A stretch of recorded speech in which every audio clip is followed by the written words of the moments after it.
warahmatullahi wabarakatuh. Salam sejahtera, Om Swastiastu, Namo Buddhaya, salam kebajikan, rahayu. Perkenalkan, saya Ella Hasri Bindari, salah satu dosen di Fakultas Pertanian Universitas Pak Petulai dari program studi S1 Sains Perkopian. Perkenankan saya kali ini untuk menjelaskan mata kuliah yang saya ampu, yaitu pengantar sains perkopian dengan metode DIA, Delivery, Interaction, and Assessment. Video ini dibuat dengan tujuan untuk memenuhi salah satu persyaratan sertifikasi dosen SMART tahun 2024, yaitu pernyataan diri dosen dalam unjuk kerja Tridharma Perguruan Tinggi atau PDD UKTPT, khususnya di bidang pendidikan dan pengajaran sebagai Dharma pertama. Saya akan memulai untuk menjelaskan deskripsi dan informasi umum dari mata kuliah pengantar sains perkopian.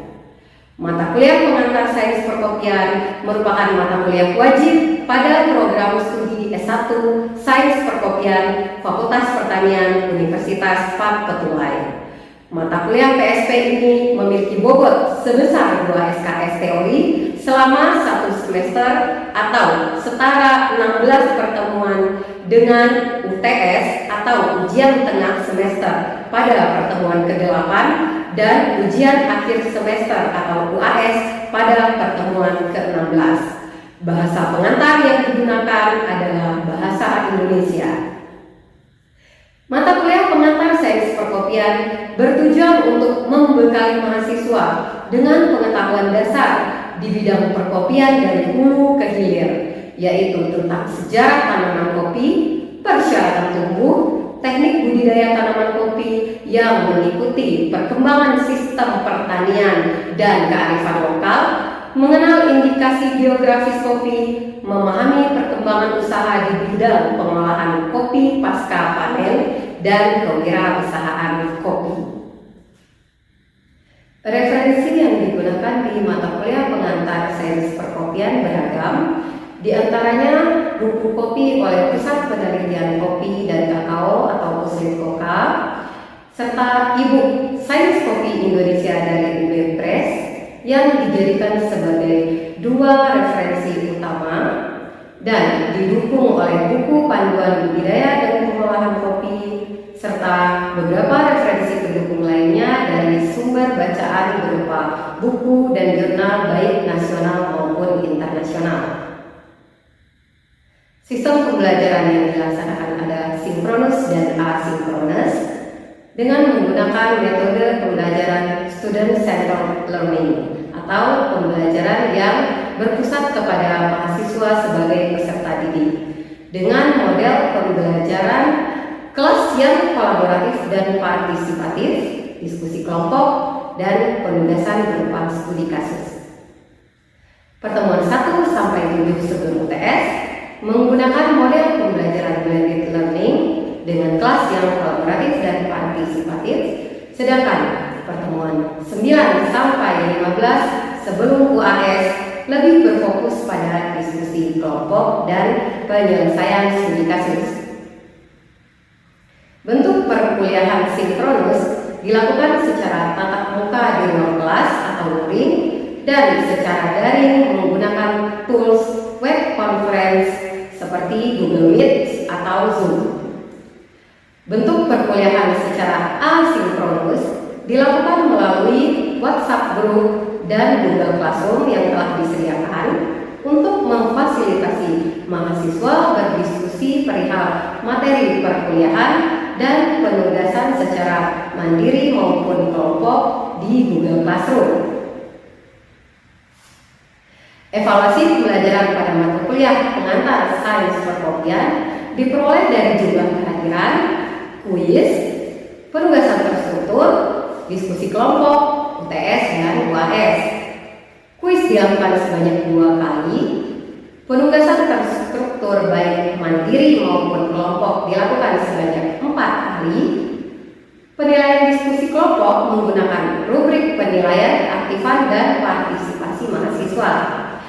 UTS biasanya menggunakan rubrik multiple choices dan essay, sedangkan UAS menggunakan presentasi penyelesaian studi kasus masing-masing kelompok diskusi. Komposisi pembobotan setiap evaluasi pembelajaran adalah jumlah kehadiran sebanyak 10%, kuis sebanyak 15%, tugas sebanyak 10%, UTS sebanyak 30%, dan UAS sebanyak 35%. Dengan jumlah keseluruhan evaluasi pembelajaran adalah 100%. Demikian informasi yang dapat saya sampaikan mengenai mata kuliah pengantar sains perkopian di program studi S1 Sains Perkopian Fakultas Pertanian Universitas Fatmawati. Berikutnya merupakan cuplikan proses pembelajaran yang saya lakukan secara sinkronus tatap muka di ruang kelas, dan selamat menyaksikan. Assalamualaikum warahmatullahi wabarakatuh. Waalaikumsalam warahmatullahi wabarakatuh. Selamat pagi. Siang. Siap ya? Ya, Anda semua apa kabar? Alhamdulillah. Tadi udah kuliah pagi. Sekarang kita mulai sesi kuliah siang. Di mata kuliah apa? Pengantar? Sebelum kita masuk ke sesi perkuliahan, ada baiknya kita berdoa sesuai dengan kepercayaannya masing-masing. Berdoa dimulai.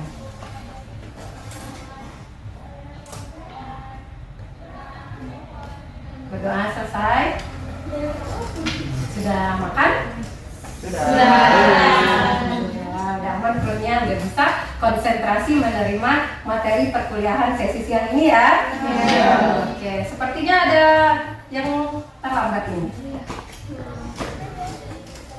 Masih dibolehin masuk ya, kalau sesuai kontrak kita maksimal 15 menit. Silakan Anda masuk. Waalaikumsalam. Sebelumnya absen dulu ya Anda ya. Hadir semua? Hadir. Oke, sekarang kita berada di pertemuan minggu ketiga. Nah, sebelum kita masuk materi pertemuan pengantar sains perkopian minggu ketiga, ada baiknya kita review kuliah minggu lalu tentang sejarah tanaman kopi dan jenis kopi yang ada di Indonesia. Nah, ayo coba dijawab pertanyaan Ibu. Kalian harusnya sih masih ingat ya. Sejarah tanaman kopi. Kopi pertama kali ditemukan di Ethiopia. Ethiopia, Afrika bagian timur. Nah, kemudian dari sisi sini sudah. Ibu pengen yang menjawabnya nanti yang dari sisi ini. Sebutkan 4 jenis kopi yang banyak dibudidayakan. Arabic. Ya, silakan. Baik. Kamu dua.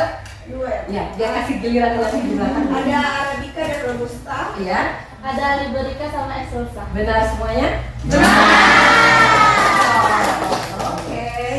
Berarti sudah siap menerima materi yang baru ya. Nah, Anda kuliah ketiga kita ini adalah tentang pratanam, di mana kita akan membahas tentang persyaratan tumbuh dan pembibitan tanaman kopi. Kuliah ketiga ini punya sub CPMK atau tujuan pembelajarannya yaitu mampu menguraikan aspek pratanam tanaman kopi. Aspek pratanam tadi kan ada 2 ya, apa? Tentang persyaratan tumbuh dan pembibitan. Oke. Nah, sebelum masuk ke materi panjang kali lebar, Ibu mau kasih gambar. Ini gambar apa nih? Peta ya? Peta dunia. Hasil kopi. Ya, tepuk tangan. Ya belum deh. Ya ada. Gambar lagi. Oke, Rama yang di depan. Silakan. Di depan tuh negara-negara mempunyai produksi kopi terbesar. Oke. Ada yang lain bisa menambahkan? Terima kasih Rama. Iya. Jangan ditagih. Ya. Baik, ini adalah peta atau gambaran negara yang memiliki penghasilan kopi terbanyak di dunia. Yang pertama yaitu ada Brazil, yang kedua itu dipimpin sama Vietnam, dan yang ketiga ada Kolombia, keempat Indonesia, dan kelima itu Ekuador. Ethiopia. Benar ya, sempurna jawabannya dari dua orang yang memberikan komentar tadi, saling menyempurnakan. Ini adalah istilahnya Coffee Region Belt atau dikenal juga sebagai kawasan sabuk kopi yang merupakan daerah-daerah penghasil kopi di dunia. Kalau Anda perhatikan, ini garis apa ini? Khatulistiwa. Negara-negara yang Anda sebutkan tadi berada di mana? Di tengah khatulistiwa. Ya, di sini ya. Ya. Berarti Subtropis. berada pada negara penghasil yang namanya kopi. Komoditas kopi ini berada pada daerah kawasan beriklim Tropis. Nah, ciri khasnya ada di Khatulistiwa. paham? Paham. Langsung bisa menyebutkan ya 4 negara terbesar penghasil kopi di dunia. Ayo sama-sama deh nyebutinnya. Nomor 1 Brazil. Vietnam. Terus Indonesia. Indonesia. Itu kan Coffee Region Belt, kita bicara skala global dunia ya. Menurut apa namanya yang sudah Anda dapatkan materi kuliah minggu lalu, di Indonesia sebutkan 3 daerah segitiga emas penghasil kopi robusta. Ya, atur lagi. Lagi atur. Itu berada di daerah Sumatera. Ya. Yang pertama yaitu dari Aceh, Lampung, Sumatera Utara. Oke. Next.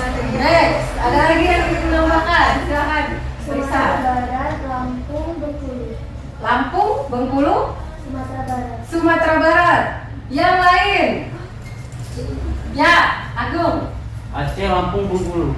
Aceh, Lampung, Bengkulu. Nggak ada yang bilang Sumatera. daerah yang punya nama kotanya Pagaralam? Oh, Sumatera.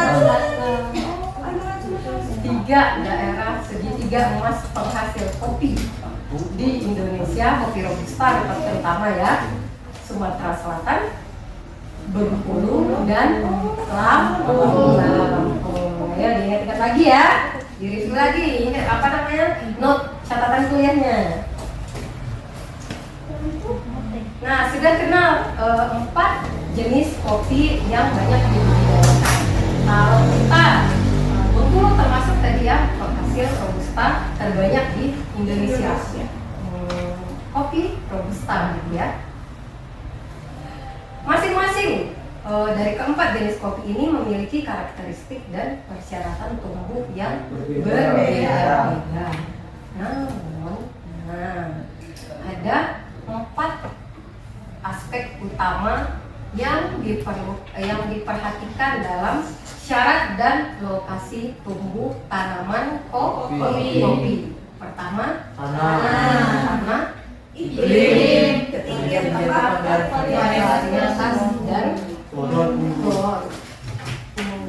apa syarat dan lokasi? Pratanam ya, ini aspek pratanam. Apa aja tadi?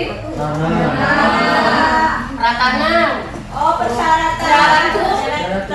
Iya, syarat tumbuh. Kemudian pembibitan. Nah, kita masuk ke syarat tumbuh. Ada berapa aspek? 4. Ada 4. 1. Tanah. Lalu iklim. Ketinggian tempat. Varietas dan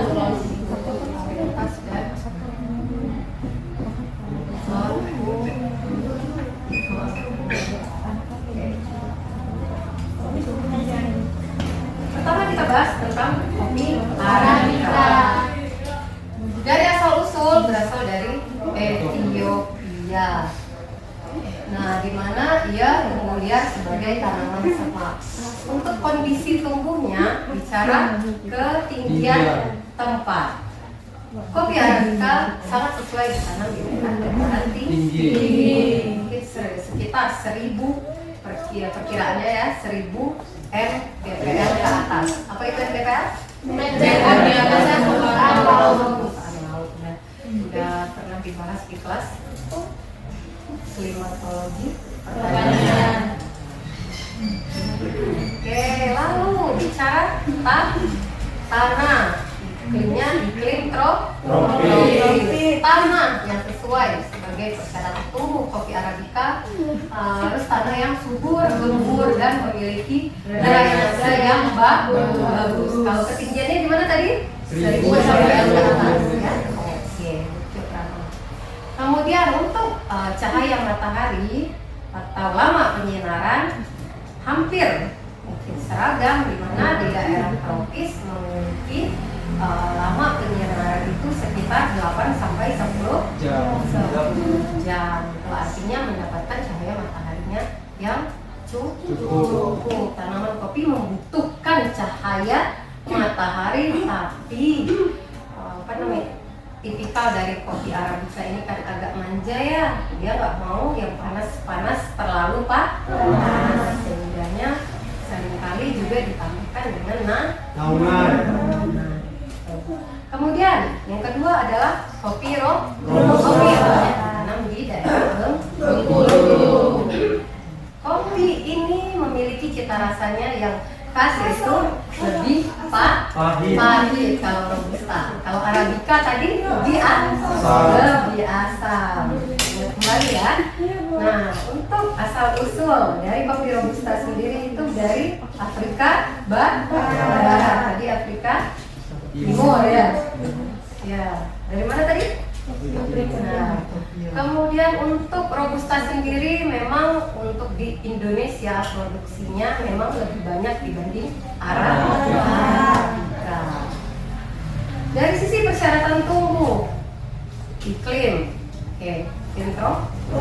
dengan cahaya matahari, suhu dan juga curah hujan sekitar 1.500 sampai 3.000 mm per tahun gitu ya untuk curah hujan. Suhunya berkisar antara 22 sampai 30 derajat Celcius.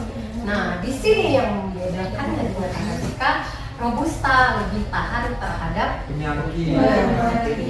Ini udah ya, tanah, iklim, ketinggian tempat, lalu varietas atau klon unggulan. Dalam melakukan penanaman, sebelum melakukan penanaman terhadap kopi, kita harus tahu varietas atau klon unggulan sehingga hasil yang kita dapatkan maksimal. Tujuannya ada beberapa varietas dan klon unggulan, di mana setiap daerah memiliki varietas atau klon unggul yang berbeda-beda. Contohnya di daerah Bengkulu itu mempunyai yang banyak ditanam robusta tadi ya, itu punya klon unggulan lokal namanya ya, yaitu ada 5. Siapa yang bisa sebutkan? Yang paling dikenal luas, Sintaro. Sintaro adalah kependekan dari Sindang Dataran Robusta. Sindang Dataran Robusta, di mana ini merupakan suatu daerah atau kecamatan tempat ditemukannya klon ini pertama kali, dan sampai saat ini yang daerah yang paling banyak mengembangkan klon Sintaro sesuai dengan nama daerahnya, Sindang Dataran Robusta, Sintaro. Nah, ada Sintaro 1, 2, 3, Dehasense dan ini adalah 5 klon unggulan robusta yang ada di Bengkulu. Oke, kita sudah bahas 4 aspek dalam syarat tumbuh. Sampai di sini ya. Ada pertanyaan? Kalau tidak ada, Ibu deh balik nanya. Kalau gitu berarti dalam persyaratan tumbuh atau aspek pratanam tadi Dari keempat ini, menurut Ananda yang mana yang paling menentukan? Yang paling harus kita perhatikan sesuai dengan karakter jenis kopi yang akan kita tanam. Tiga yang tepat. Ya, silakan Rama. Tiga yang Silakan jawab apa alasan Anda. Yang kalau menurut saya yang paling penting itu ketinggian tepat dan varietas atau floor unggulan. Dari ketinggian tepat kita dapat menentukan jenis kopi apa yang ingin ditanam, dan dari varietas dan floor unggul itu kita sebelum menanam kita pilih varietas atau floor unggul sehingga nanti setelah sudah panen akan mendapatkan hasil yang maksimal dan kopi yang tahan terhadap penyakit. Betul. Ada yang tidak setuju atau yang ingin menambahkan? Ya, silakan ini. Bagus ya jawaban Rama. Kalau menurut saya lebih ke tanah. Oke, kata ini tanah. Kenapa ini? Karena yang pertama tanaman perlu digugurkan dulu untuk melakukan proses penanaman kopi tersebut.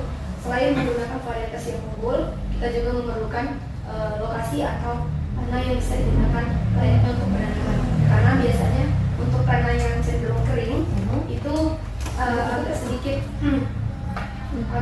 sulit untuk melakukan proses penanaman.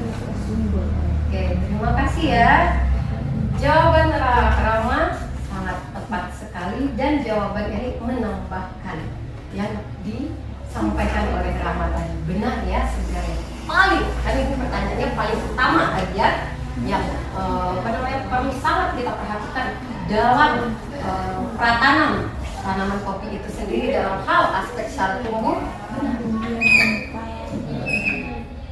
Apa? Jawaban ini tadi nanti kaitannya dengan yang berkaitan, ya. Paling utama sekali kita perhatikan ketinggian tempat dan varietas atau floor unggul yang akan kita gunakan. Paham sampai di sini? Paham. Nanti kita sudah bisa lanjut ke pembibitan. Step kedua adalah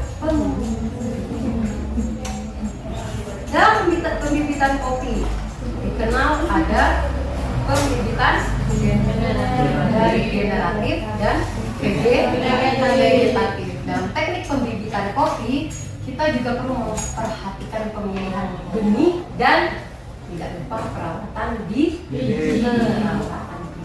bibit generatif ini yang berasal dari biji. Biasanya bibit siapa yang bisa jawab? Kopi Arabica atau Robusta biasanya yang berasal dari perkembangbiakannya dari biji. Arabica.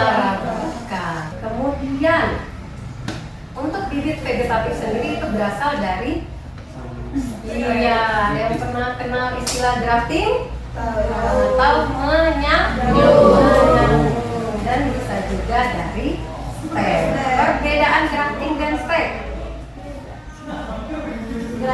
Kalau grafting ya silakan.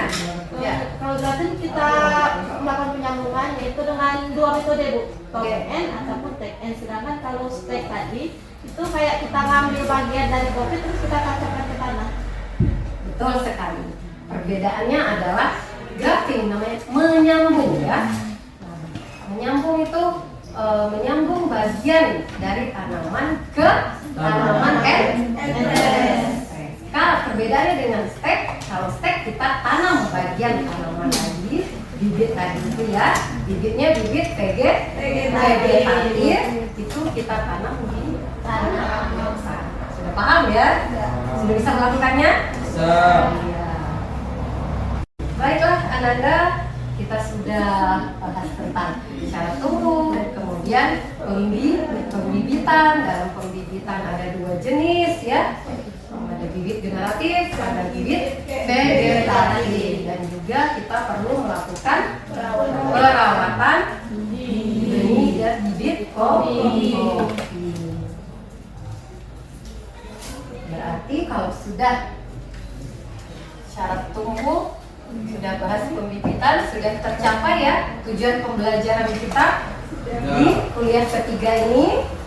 Kuliah minggu depan adalah materinya tentang penanaman dan pemeliharaan tanaman kopi. Ya, di sini akan dibahas tentang aspek-aspek yang berhubungan dengan pembukaan lahan, kemudian penanaman bibit, hingga pemupukan, dan yang paling inti dari pemeliharaan tanaman kopi tidak hanya pemupukan tapi juga pemeliharaan. Nah, sebelum masuk kuliah minggu depan, jangan lupa untuk baca-baca dulu di rumah ya materinya, bisa Ananda akses di kelas-kelas kita, kelas pengantar sains perkopian. Sudah masuk semua ya? Sudah. Oke, bisa diakses, nanti Ananda pilih kelas pengantar sains perkopian classroomnya. Kemudian di sini bisa semua materi bisa di-download di sini. Besok berarti untuk persiapan minggu depan kuliah keempat materinya berarti materi pilihnya materi kuliah keempat. Baiklah Ananda, sampai jumpa di kuliah keempat minggu depan. Sebelum itu kita kuis dulu. Silahkan keluarkan kertas.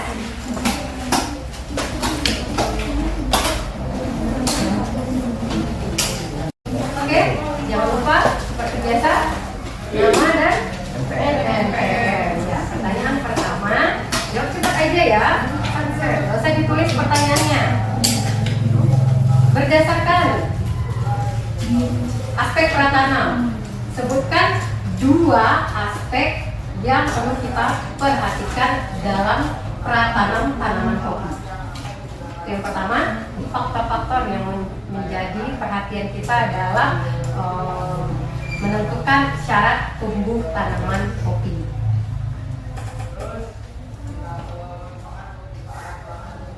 Bagaimana biasanya kalau seminggu pengumpul pertama? Poin tambahan. Poin? Iya, poin plus ya. Poin 5 biasanya ya. Sudah Bu. Sudah, oke, silakan. Aku sudah juga. Oke. 2 orang dapat poin plus, 3 orang dapat poin plus. Oke, sudah. Nanti bisa disusulkan nanti.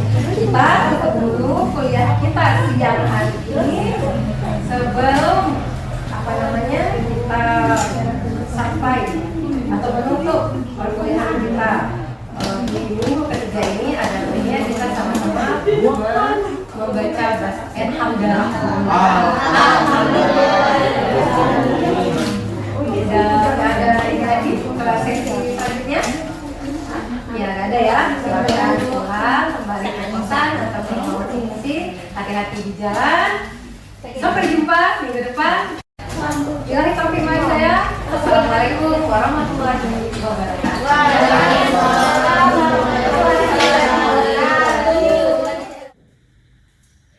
Demikian deskripsi singkat dan cuplikan proses pembelajaran dari mata kuliah pengantar sains perkopian yang saya ampu.